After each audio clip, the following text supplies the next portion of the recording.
Nasib sekitar 20.000 pekerja di pabrik-pabrik grup Sritek kini tengah di ujung tanduk.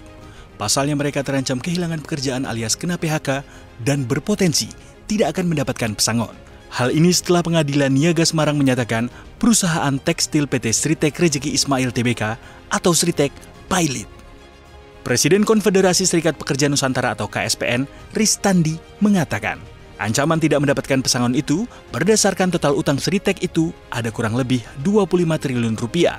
Sementara total nilai aset hanya sekitar 15 triliun rupiah. Sebelum dinyatakan pilot, Sritek sempat tenggelam karena terbentur utang yang menggunung.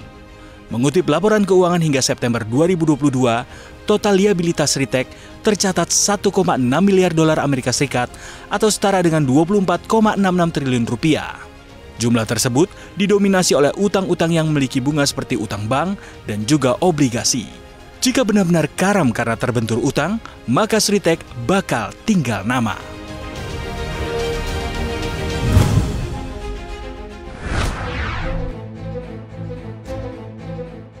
Bank Indonesia memperpanjang insentif uang muka kredit properti sebesar 0%. Menurut Gubernur BI Peri Warjio, pelonggaran kebijakan makroprudensial ini dilakukan untuk mendorong pertumbuhan kredit dan mendukung pertumbuhan ekonomi yang berkelanjutan.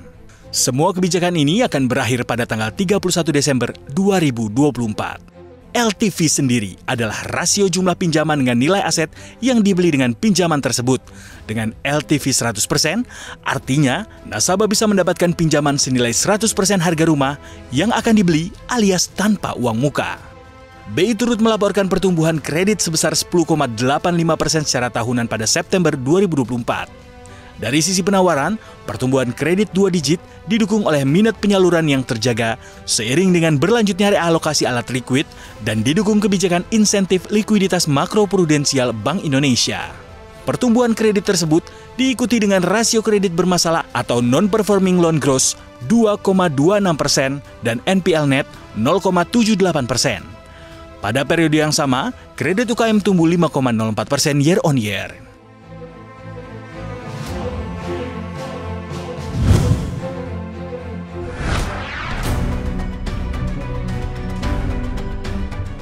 Presiden Prabowo Subianto membagi 3 kelompok kerja kementeriannya. Dalam Peraturan Presiden Nomor 140 Tahun 2024 tentang organisasi kementerian kenegaraan, terdapat 2 perangkat pemerintah yang membawahi kementerian, yaitu Kementerian Negara dan Kementerian Koordinator.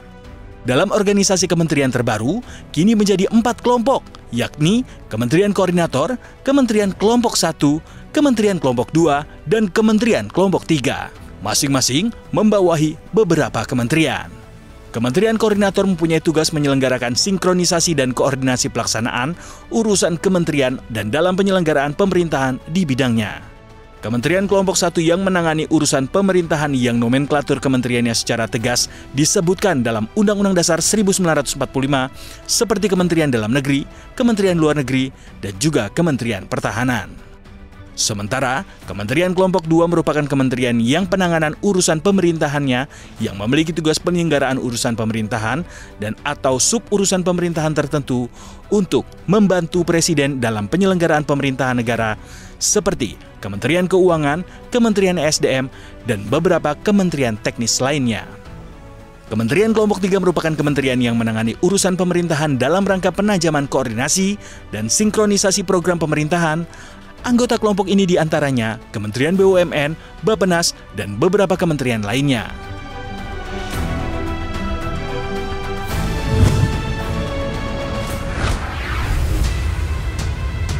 Kiamat dolar kini di depan mata. Presiden Rusia Vladimir Putin berencana mengakhiri dominasi mata uang dolar Amerika Serikat. Dalam konferensi tingkat tinggi BRICS di kota Kazan, Rusia, Putin tengah berusaha meyakinkan negara-negara BRICS untuk membangun platform alternatif guna pembayaran internasional yang kebal terhadap sanksi Barat. Langkah ini guna menyaingi SWIFT, jaringan keuangan Barat yang sebelumnya memutus hubungan dengan bank-bank Rusia di tahun 2022 ketika perang Putin dan Ukraina pecah. Secara rinci, sistem yang disebut Rusia Jembatan BRICS ini akan dibangun dalam waktu 1 tahun. Ini akan memungkinkan negara-negara untuk melakukan penyelesaian lintas batas menggunakan platform digital yang dijalankan oleh bank sentral mereka. Mengutip data IMF, pangsa BRICS dalam PDB global diperkirakan akan naik menjadi 36% pada akhir dekade ini.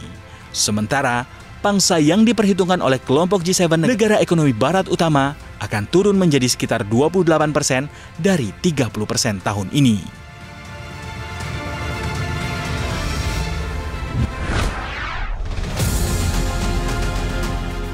Tingkat kemiskinan di Palestina melonjak 74,3% alias 2 kali lipat imbas perang melawan Israel. Ini terungkap dalam laporan Development Program atau UNDP yang dirilis pekan ini.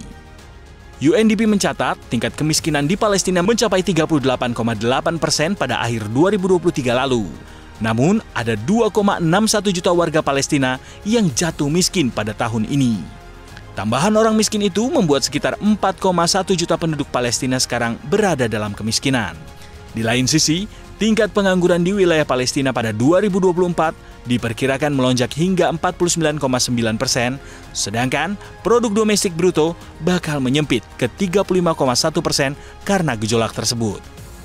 UNDP mengatakan, andai bantuan kemanusiaan dikirim setiap tahun pun, ekonomi Palestina tetap tidak akan kembali ke tingkat sebelum krisis.